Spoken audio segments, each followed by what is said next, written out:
Greetings and welcome to Deportee TV. If you're new to this channel, go ahead and hit the subscribe button.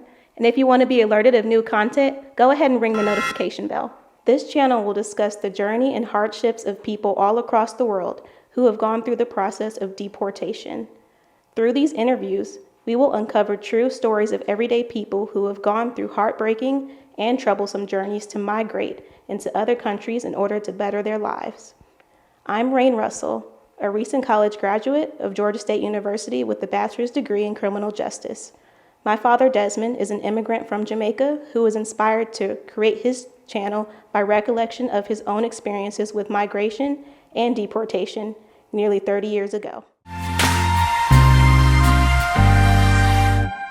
Yeah, so while I was in El Centro, well, before I got to El Centro, my aunt was already started the process of bailing me out. So I only spent maybe about 3-4 days in El Centro, and then I got out. Then when I got out, they told me that I had to go to court within 3 months. I have to, you know what I'm saying, so for some arrangement, I don't know what it is. But anyway, I went to court. As soon as I get out, I went to court, and the judge gave me 1 year to stay in the country. They told me that within a year I have to leave the country. But they gave me a year from the date I went to court. They took my passport and they told me when I'm ready, I have to come with a ticket, a plane ticket, to show them that I'm ready to leave, and they'll give me my passport back. And then when I did that, they also gave me an envelope to take back to Kingston to the American embassy, which as soon as I got to Jamaica, I did, just to show them that I'm no longer in the country, because when I was entering illegally, I got busted. So yeah, I went back to Jamaica, and that's what I did. And so, how was your life coming back to America? How was your financial situation, your education, any new relationships? Well, after I went back to Jamaica in 1990, I spent only 1 month. I figured out a way of, coming back. That's what I did, and came back to my aunt, and then I met friends, and do little things that I can, what I can, and get into a relationship, of course, with your mom. It's crazy how it's a story behind that, but we don't have time to talk about that right now, the way I know you, the way I met your mom. But anyway, that's what it is, and she helped me out. Actually, she's the one that helped me to get my residency in this country. After being in America for like about 20 years under the radar when I came back. So I've been in America for like just over 30 years, but I've been I've been illegal for 20 years.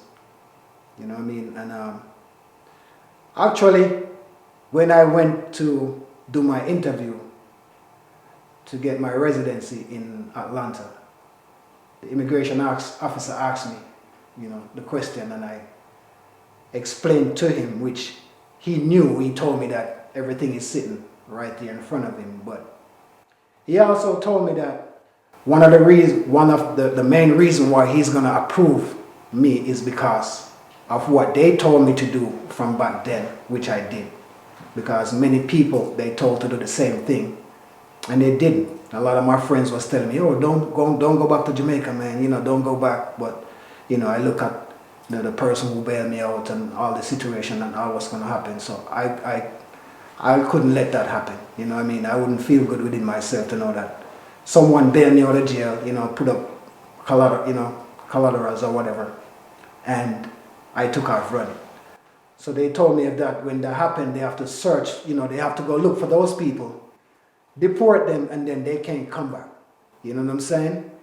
So what I did, what they told me to do, and I did, helps me out in the long run. You get what I'm saying? So that's why, because I really wasn't supposed to come back until like 10 years, but I did, and things work out for me, which, I give thanks. So that's what it is.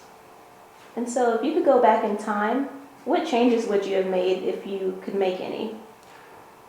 Well, the changes, I would say, if I would stay in Jamaica, try to meet someone from abroad, you know what I mean? And then I would get married, then I would come here legally, you know what I'm saying? Because all these years, 20 years passed by that I couldn't go to school, I couldn't get a job. You know what I'm saying? There's certain things I couldn't do. So, you know what I mean? Those was 20 years of my best younger year.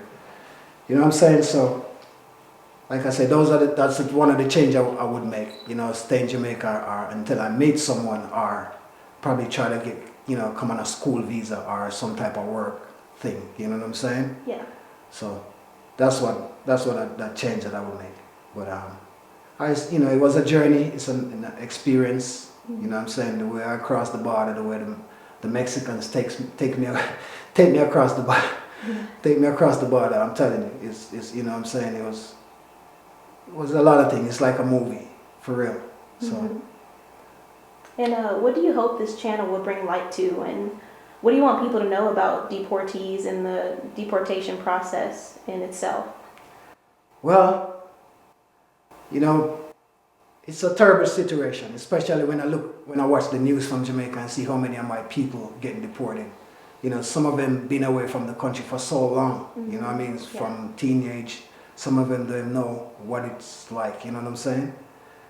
And they, you know, get caught up in crime situation, and you know what I mean, the consequence, and then they have to come back, because the thing is, if you're in I'll say Jamaica, I'll use Jamaica. If you're in Jamaica and you know you're working, you know, you say you want to leave the country because you know you can't make it, and you leave, and you have to go back within a year, it's not going to be the same. It's going to be worse. You get what I'm saying? Even if you leave for a short while, you know what I'm saying? Without you going back on your own, like, you know, you go to visit. If you have to go back, like sent back, and you have nothing to rely on, it's going to be difficult, which most people are going through right now. You know what I'm saying? So, you know, and a lot of people come here and they do things and get caught up, you know, they do the wrong things, or, you know, get into situation, and, you know, sorry that you have to go like that.